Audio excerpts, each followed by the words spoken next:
Goeiedag en baie welkom by vandag se erediens.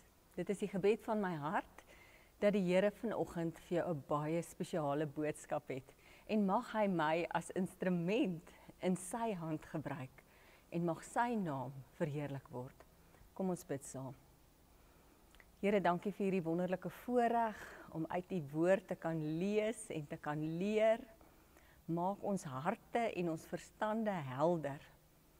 Ons wil graag u stem hoor, 'n boodskap van u kry. Praat met ons, Here. Ons luister. Ek vra dit in Jesus se naam. Amen. Geliefdes, ek groet julle dan ook in die wonderlike naam van die Vader en die Seun en die Heilige Gees.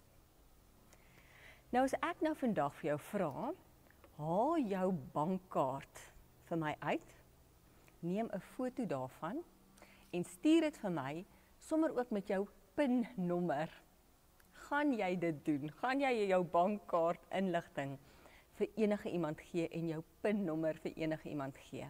Nee, jy gaan dit hoogstwaarskynlik nie doen nie, want ons bewaar dit wat vir ons kosbaar is, dit wat vir ons belangrik is, ons ou geldjies waarvoor ons hart werk.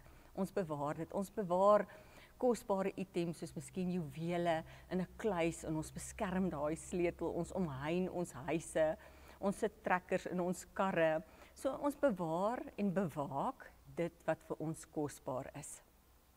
Nou in Spreuke staan daar dat ons iets moet bewaar en bewaak wat ek nogal dink nie hoog in my en jou se bewaarlysie is nie.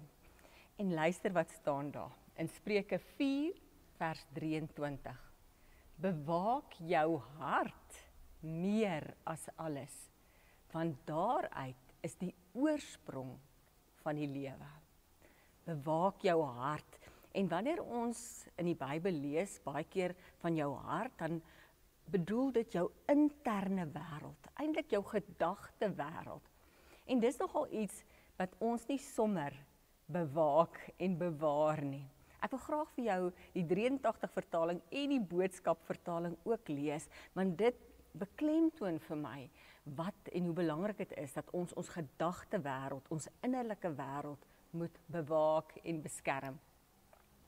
In die 1983 vertaling lees dit so: Wees veral versigtig met wat in jou hart omgaan, want dit bepaal jou hele lewe. Die boodskapvertaling is baie duidelik. Wees versigtig wat jy dink. Jou denke kan jou lewe ingrypend verander. Hoor weer? Spreuke sê vir ons, jou denke kan jou lewe ingrypend verander. Hoor hoe mooi is die Engels? Be careful how you think. Your life is shaped by your thoughts.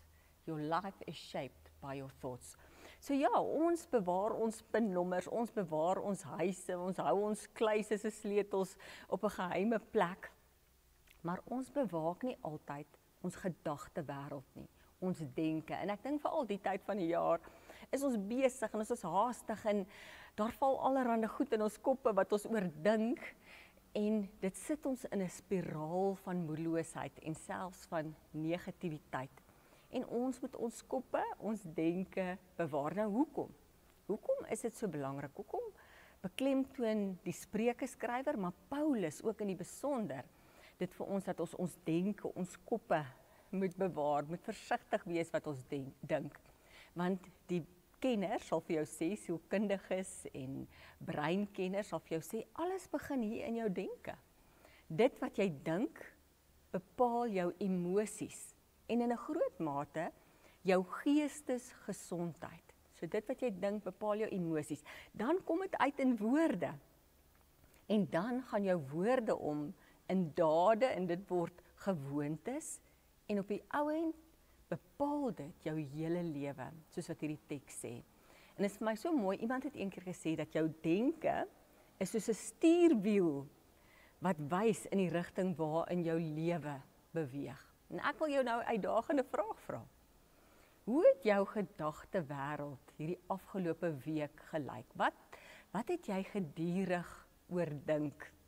Was dit opbouend of was dit afbreekend? en negatief gewees. Jesus stel dit ook so, hy sê in Matteus 12 vers 34, waar die hart van vol is, loop die mond van oor.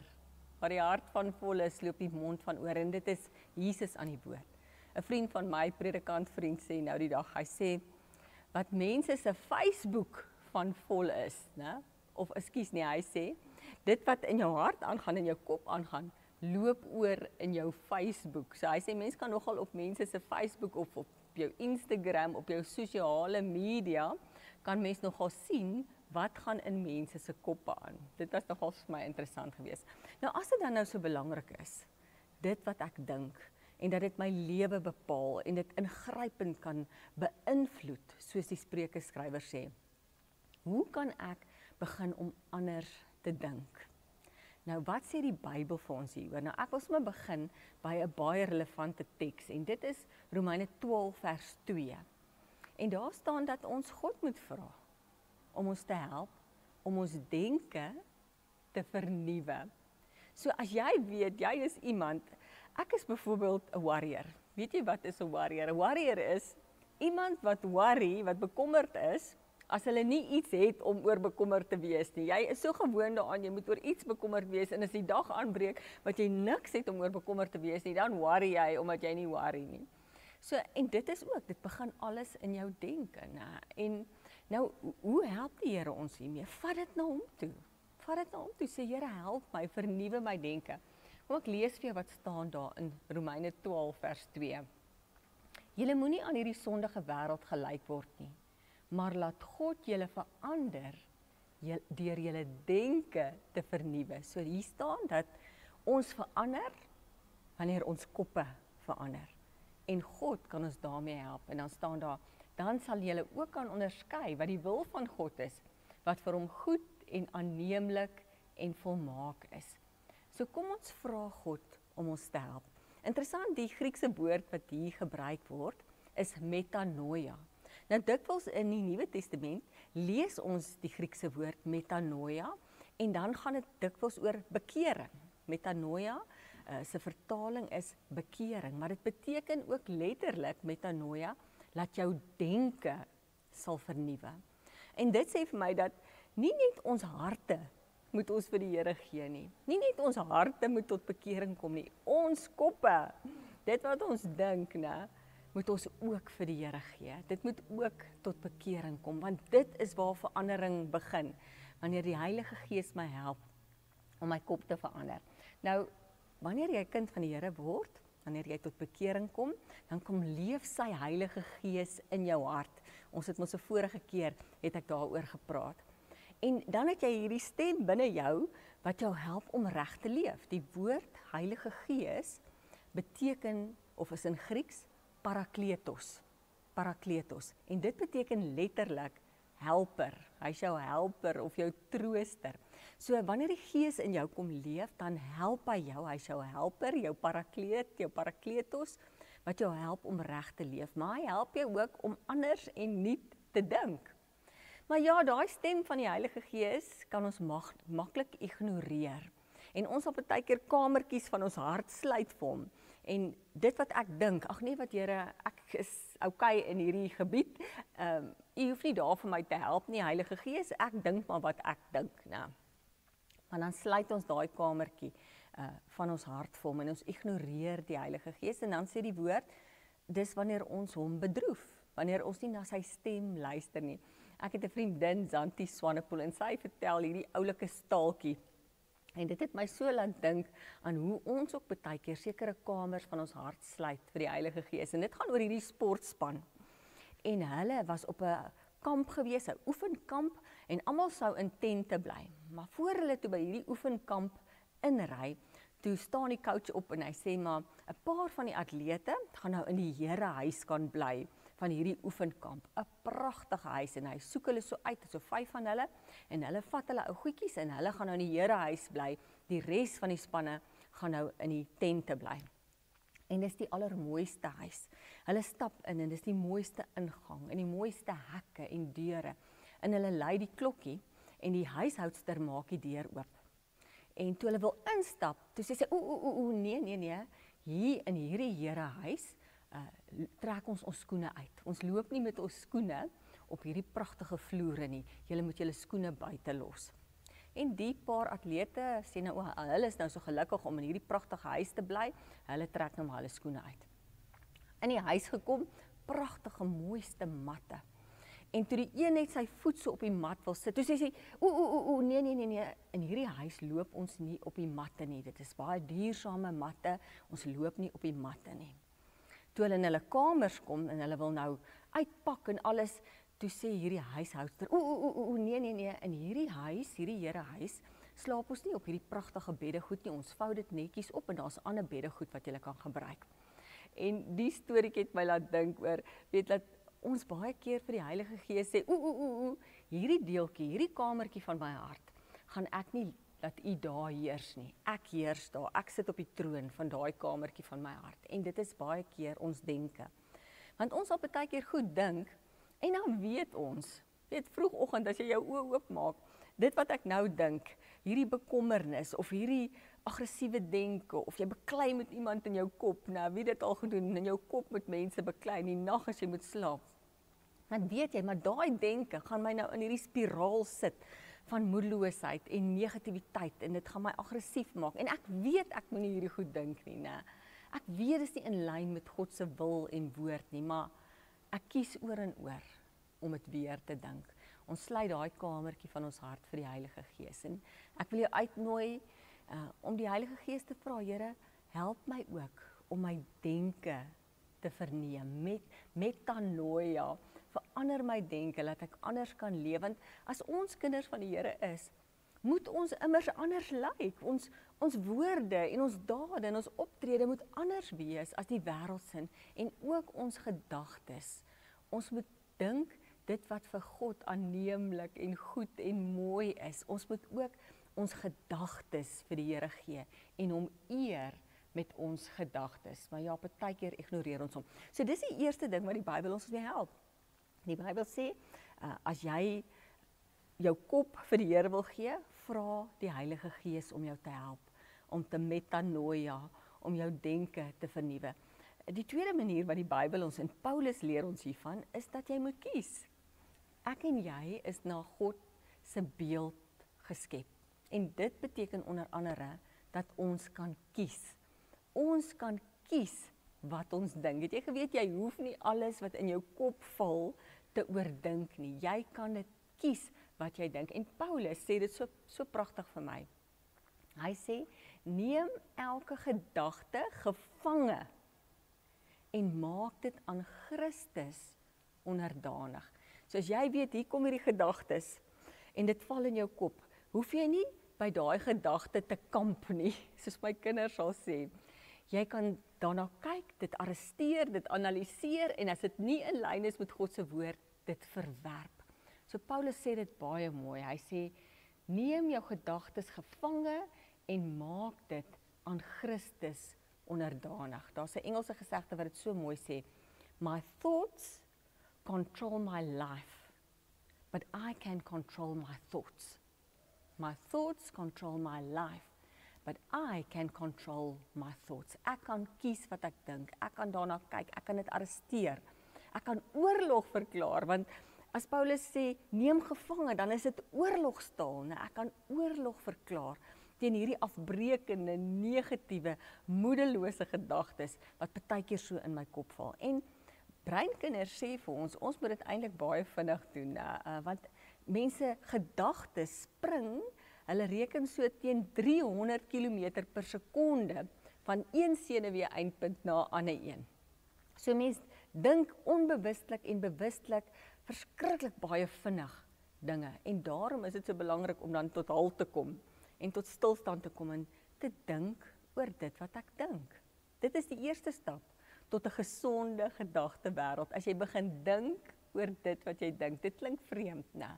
Maar probeer dit, kom tot stilstand, raak rustig, vra vir jouself, wat het ek nou vandag alles gedink, en was dit in lyn met God, en was dit gedagtes van vrees, want baie keer kelder gedagtes van vrees ons, en kenners sê vir ons 2% van dit wat ons vrees, word waar. So ons moet daai gedagtes baie vinnig arresteer, want daai gedagtes gebeur baie vinnig binne in ons koppe. En ja, so dit is wat breinkenners vir ons sê. Neurowetenskaplikes sê vir ons dat of ek dink dit is Liter wat dit gesê het, jy kan nie keer dat 'n mossie oor jou kop vlieg nie, Jy kan nie keer dat 'n mossie oor jou kop vlieg nie, maar jy kan wel keer dat hy nes maak in jou hare. So dit is met jou gedagtes ook so. Jy kan nie daai gedagtes kom partykeer na jou toe, maar jy kan sorg dat jy nie daarby kamp nie, want hulle sê, die neurowetenskaplikes, as 'n mens iets herhalend oor en oor dink, dan vorm daar breinbane in ons breine.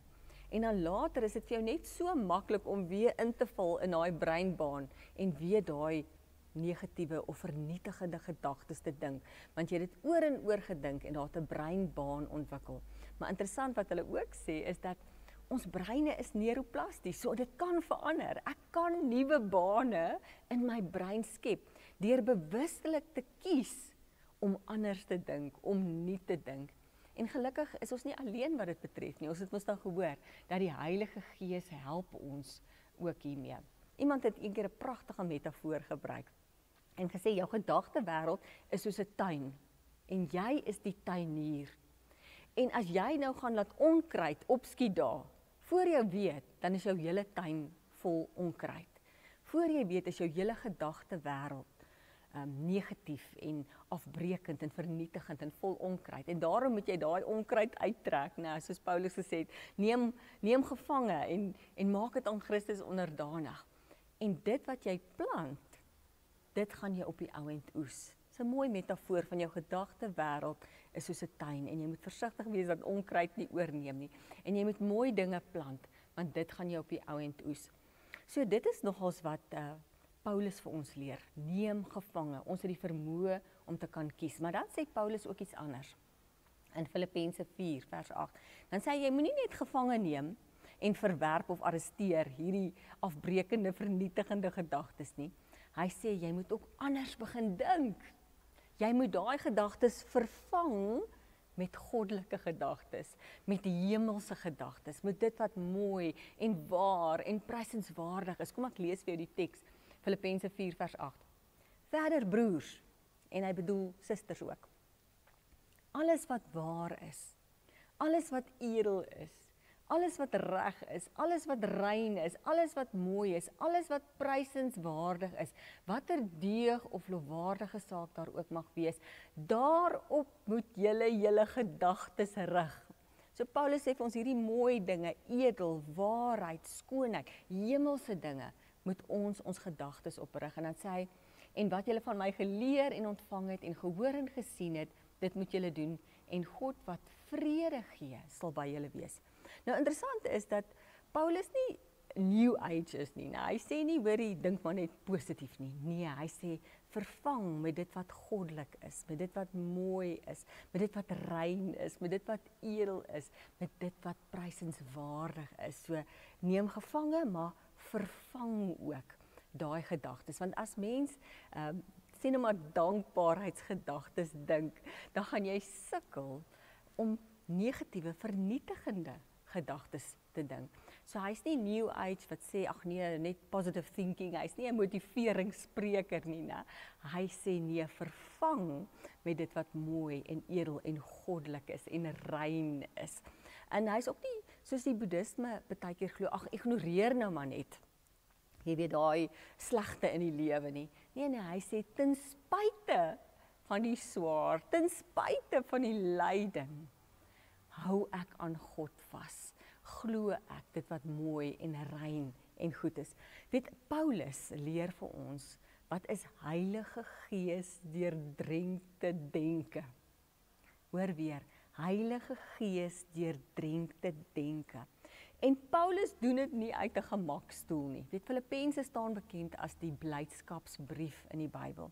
Maar hy skryf Filippense terwyl hy in die tronk sit, in haglike omstandighede. So hy sê nie net 'n ding en hy doen dit nie. Nee, Paulus het dit vir ons geïllustreer, sy lewe het dit vir ons gewys. Ek bedoel, hy is pap geslaan. Hoekom? Omdat hy die evangelie verkondig het. Ons lees dit in Handelinge 16.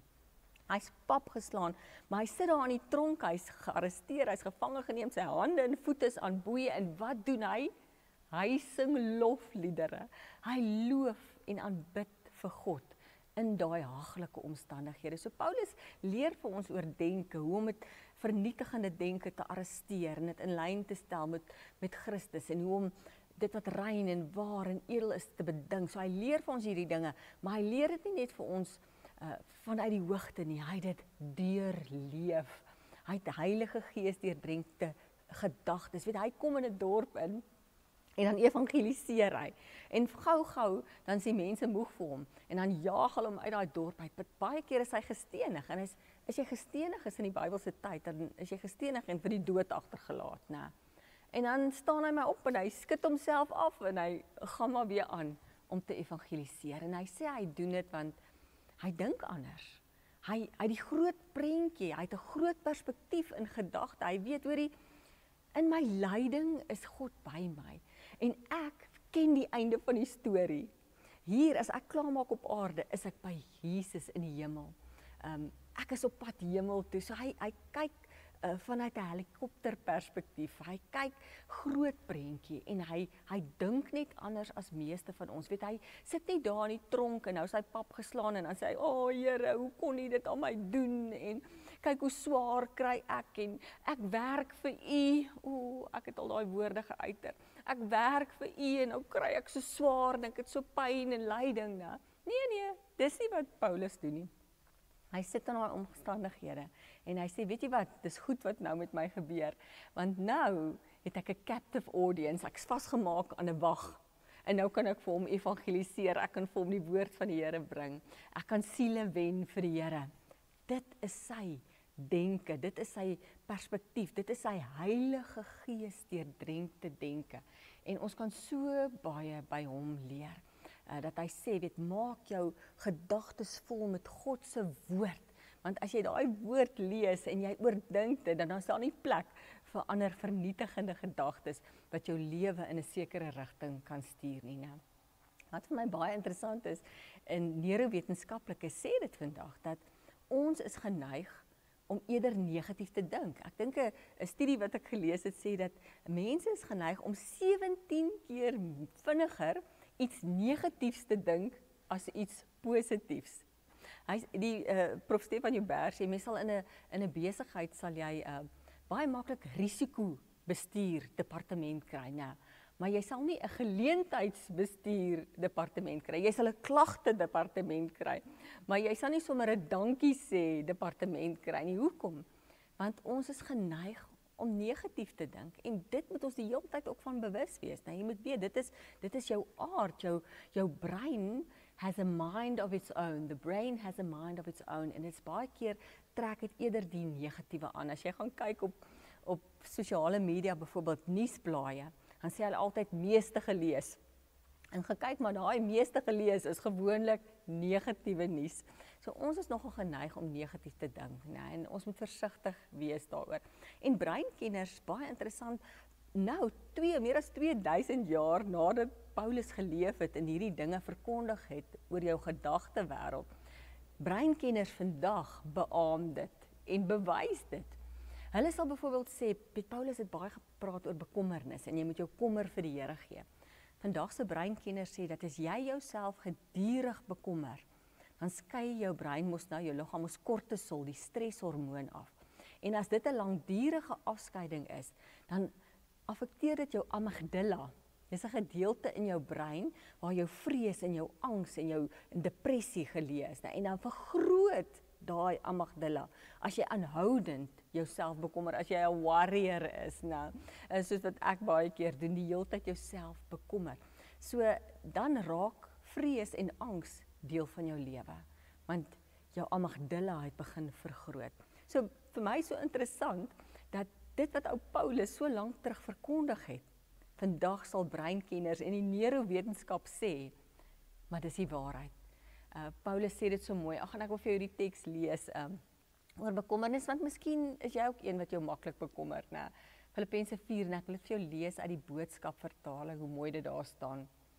Moenie oor dinge sit in top en jou bekommer nie. gaan praat met God daaroor. Bespreek dit met hom. Vertel hom hoe jy daaroor voel. Sê dan vir hom dankie dat jy met hom daaroor kan praat en dat hy die beste weet. Jy sal dan verlig en tevrede voel. Jy sal hierdie verligte gevoel nie altyd kan verklaar of wetenskaplik kan uitlê nie, omdat jy egter weet dat jy aan Jesus behoort, sal jy nie meer omgekrap voel nie. Hierdie wete dat Jesus by jou is, sal keer dat bekommernisse jou weer met jou emosies weghardloop en dat jy jou weer van vooraf begin bekommer. So dis daai ou teks wat Paulus sê, vat jou bekommernis na die Here toe en hy sal vir jou vrede gee wat verstand te bowe gaan. En nou kom ons agter, maar as jy jouself die hele tyd so bekommer, daai kortisol kan jou amygdala vergroot en jy kan in permanente angs en depressie verval as gevolg daarvan. En daarom moet ons ook so hierdie teks ernstig neem van wees versigtig wat jy dink, want dit kan jou lewe ingrypend beïnvloed. Ja, Paulus het lank terug vir ons daar gepraat. Nog iets wat sielkundiges vandag sê, is hulle sê ons is baie keer in gesprek met onsself, bewustelik en onbewustelik. Inteendeel, die persoon met wie jy die meeste in gesprek is jouself. En baie keer dan sal ons vir onsself negatiewe en afbrekende goed sê, vernietigende goed wat ons nie eers vir ons grootste vyand sal sê nie, sal ons vir onsself sê. En daai goed het 'n invloed op jou. Dit gaan oor in emosies, dit beïnvloed jou geestesgesondheid, soos wat ons diagram gesê het. En dan gaan dit oor in woorde, en dan gaan dit oor in dade, en op die ou end, dan beïnvloed dit jou hele lewe. So, raak stil en dink oor dit wat jy dink. Ek lees 'n artikel wat Stefan Joubert nou onlangs in die Beeld geskryf het en hy sê ons baie keer is baie mense professionele teleurgesteldes. Nou, ons is teleurgesteld in die kerk of ons is teleurgesteld in hierdie bekende of ons teleurgesteld in die skool. Maar ons is net almal professionele teleurgesteldes. Hy sê dis min dat jy sal kry dat mense beïndruk is met hierdie skool of beïndruk is met hierdie kerk of met hierdie bekende. Weereens daai ding in ons brein wat ons die heeltyd na die negatiewe toe neig en ons moet probeer om ook die mooi en anders te sien. Dink jy nou in as ons hierdie teks van Paulus vat, Filippense, wat hy sê dit wat waar is, dit wat edel is, dit wat prysenswaardig en mooi is en ons pas dit toe op ons verhoudinge. Ons pas dit toe op ons kollegas. Ons sien net dit wat mooi en edel en prysenswaardig is in ander mense raak, of in jou huweliksmaat, of in jou landsburgers. Ons sien net die mooi, maar o wee, ons is so geneig om eerder die negatiewe en die lelik raak te sien. Ek bedoel, ons sal anders na mekaar kyk as ons hierdie teks van Paulus op ons verhoudinge toepas. 'n Huwelikskenner sê die ander dag, as jy die hele tyd in jou kop gaan dink, ek het 'n mislike vrou, wat gaan jy raak sien? Jy gaan net die mislike raak sien. Nou, jy gaan nie daai kere raak sien wat sy opbeurend is of jou komplimenteer of wanneer sy snaaks is nie, want jy oordink die hele tyd hierdie mislikheid. 'n Vriend van my, hy het sy eie besigheid, hy vertel dat 'n paar jaar terug het hy mense uitgevang in die fabriek wat hy het, wat gesteel het. Maar net 2 of 3 mense in 'n fabriek van 100 mense. Maar hy sê dit het sy denke so vertroebel, dat hy later al sy personeel onder hierdie kam geskeer het. Hy het gedink almal wat in die fabriek werk steel, want hy het nou hierdie 2 of 3 uitgevang dat hulle gesteel het. En dit het sy denke vertroebel. Hy het nie dit wat mooi en waar en edel en prysenswaardig is oor ander mense gedink nie. Hy het die hele tyd net gedink, al hierdie ouens besteel my. En hy sê dit het sy optrede teenoor sy staf begin beïnvloed. En hy moes op 'n punt kom wat hy vir homself sê, hoorie, stop jou nonsens. Almal is nie skelms nie. Dit was 1 of 2, dit het gebeur. Jy het dit hanteer. Stop nou jou nonsens. My vriendin Net Beer, sy is ook 'n spreker. En sy sê altyd, sy sê as mens so iets doen wat jy weet vernietigend is of afbreekend is, dan sê sy, man, stop jou twak. Stop jou twak. En ek dink dit is wat daai vriend van my vir homself gesê het, stop jou twak. Nie al jou mense steel by jou nie. Daai denke is besig om jou hele lewe en jou optrede te vertroebel en jou verhoudinge te vernietig. So ons moet daai denke onmiddellik gevange neem. Kom ons vat daai en ons daai teks van Paulus en ons pas dit toe op ons huweliksmaats. Ons sien dat dit wat prysenswaardig en mooi en edel is, ons pas dit toe op ons kollegas. Ons sien die beste in hulle raak. Ons pas dit toe op ons medelandsburger. Ons sien die mooi en die goed. Ons vier nie die potholes nie. Ons vier die ouens wat daai potholes regmaak, né? Ons sien die beste en ons glo die beste en ons oordink die beste van ander mense. Want dit wat jy gedurig dink oor iemand, gaan op die eind ook uitkom in jou verhouding. Dit gaan uitlek in jou verhouding met hierdie persoon. Iemand het dit eendag so mooi gesê. Kies liefde bo haat. Kies vrede bo onvriendelikheid. Kies verdraagsaamheid bo vyandskap. Kies geduld bo ongeduld. Kies sagte woorde bo woede. Kies vergewingsgesindheid bo onvergewingsgesindheid. Kies om die mooi in iemand raak te sien, eerder as om hom te beskinder. Ons moet Jesus se kyk aanleer. As Jesus, toe hy na Matteus kyk, toe sien hy nie 'n gehate tollenaar nie. Kyk, die Jode het die belastingopgaarders, die tollenaars gehaat, want hulle het vir die Romeinse ryk gewerk en hulle het geld ingevorder en baie keer van daai geld in hulle eie sakke gedruk. En sy medelandsburgers, sy ander Jode het verleef vir Matteus gehaat. Dis wat hulle gesien het, hierdie gehate belastingopgaarder. Maar wat sien Jesus? Jesus sien, maar hier is iemand wat my disipel kan wees. Hier is iemand wat 'n boek in die Nuwe Testament kan skryf. En hy kyk anders. Hy kyk anders na Paulus. Paulus het Christene wreed vervolg. Wat sien Jesus? Hy sien nie iemand wat Christene vervolg nie. Hy sien een van die grootste sendelinge van alle tye. Kom ons kry Jesus se kyk. En ons kyk anders na mense. Ons kyk deur God se liefdesbril na mense. Nog iets wat ek dink, wat die woord ons leer, daar's 'n ander spreek wat belangrik is yster slyp yster. So ons moet mekaar verantwoordelik hou, né? Ons moet, Siebert sal altyd vir my sê, as ek so myself wil begin bekommer oor Carmen, wat daar in Vietnam sit, en sy's besig om die wêreld te toer, sy werk aanlyn, en dan reis sy die wêreld vol, vrou alleen, en ek wil my begin bekommer, dan sal hy my rustig maak, en hy sal sê, Lisie, luister na jou preke, né? Ons moet mekaar verantwoordelik hou, baie keer om braaivleis viere, wanneer ons net die negatiewe wil praat. Kom ons vier ook die positiewe in ons mooi land en in mekaar. Ons moet ons kinders help, want ons kinders is ure voor skerms. En baie keer daai skerms, daai sosiale media en dinge wat hulle op is, plant saadjies in hulle koppe van ek is nie goed genoeg nie en ek moet beter en die Here het my nie lief nie en ons moet hulle help. So ons moet mekaar in hierdie hele reis om jou denke te vernuwe ook help. En dit gaan oefening kos. Jou brein is lui, so jy moet bewustelik en intentioneel elke dag kies. Ek gaan my breinbane verander. Ek gaan nie in hierdie groef van negatiewe en vernietigende breinbane inval nie. Weet hulle sê ons het breinkaarte in ons koppe.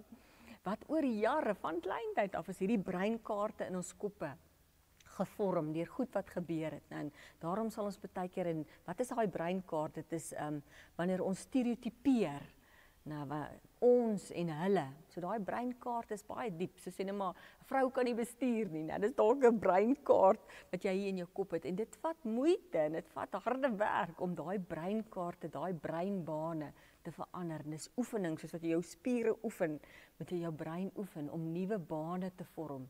Laat jy metanoia, laat jy nie dink, laat jy nie net jou hart vir die Here gee nie, maar dat jy ook jou kop vir die Here gee, dat jy dink dit wat nuut en mooi en opbouend is. Dankbaarheid help my ook. As ek dankbare gedagtes dink, weet en ek vul my kop met dit wat ek vir die Here dankie sê, dan gaan jy sukkel om negatief en afbreekende goed te dink, want mens kan nie eintlik twee goed op een slag dink nie. Jy dink jy kan, maar dalk onderbewustelik. Nou as jy bewustelik fokus op dit wat jy dankbaar is, dan kan dit ook jou lewe verander. Onthou vir Paulus wat nie daar sit en sê, Here, kyk wat u toelaat in my lewe nie. Nee, hy kyk anders. Hy het Heilige Gees deurdrenkte gedagtes.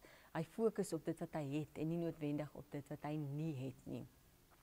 'n Ingrypende ding wat in my lewe gebeur het. Julle weet, ek was in 'n groot motorongeluk toe ek 16 jaar oud was en ek was 3 maande bedlêend in die hospitaal en daar die Here my geroep om te leer vir 'n predikant.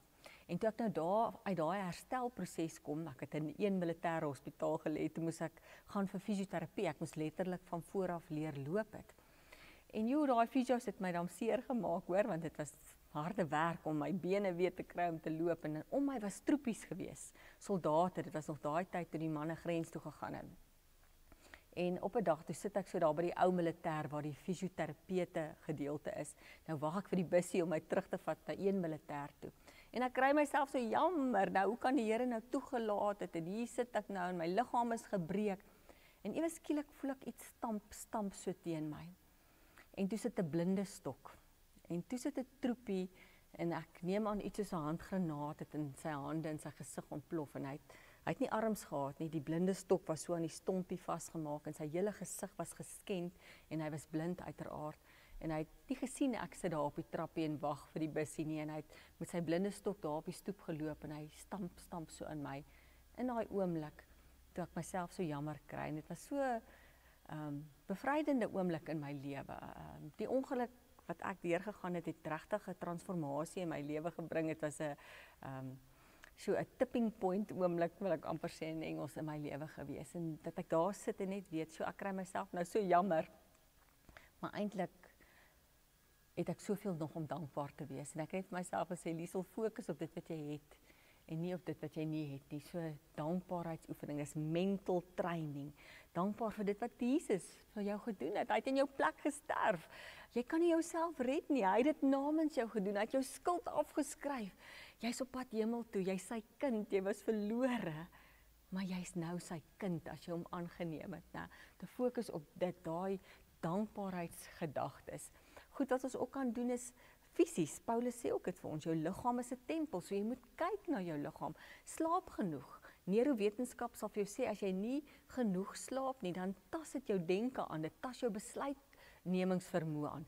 Oefen, interessant is, hulle sê nou neurowetenskap, breinwetenskaplikes, 'n studie wat Harvard gedoen het, sê, dat as jy oefen, maar oefen wat jy jou kop ook bietjie moet gebruik, nou so sê nou maar iets soos dans, of iets soos 'n spansport, dan is dit geweldig goed vir jou hippocampus, 'n gedeelte in jou brein. Dit is goed vir jou brein om te oefen en oefeninge te doen wat jy ook 'n bietjie jou kop moet gebruik. Nou, so daar's ander dinge wat jy ook kan doen om te kyk na jou liggaam, want jou liggaam is 'n tempel van die Heilige Gees. Ek kom agter, mense wat moeg is moeilik, né? Iemand sê nou die dag, 'n moe vrou is 'n moeilike vrou, maar ek kan dit van mans ook sê.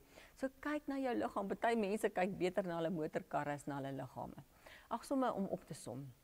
So Spreuke het ons vandag geleer dat ons moet versigtig wees wat ons dink. Ons bewaar ons pinnommers en ons kluise sleutels en ons trekkers in ons karre. Maar een van die belangrikste goed wat ons moet bewaar is ons koppe, ons gedagtes. En ons doen dit dikwels nie. Kom ons leer by Paulus, wat in Romeine vir ons sê, die Heilige Gees metanoia ons, vernuwe ons denke. Kom ons leer by Paulus wat hy vir ons sê, neem gedagtes gevange en maak dit aan Christus onderdanig. Begin dink oor dit wat jy dink.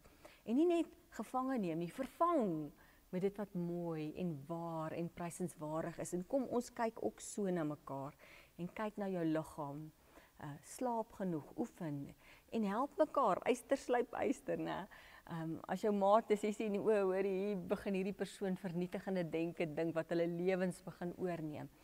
Help hulle reg. Kom ons help mekaar ook in hierdie opsig.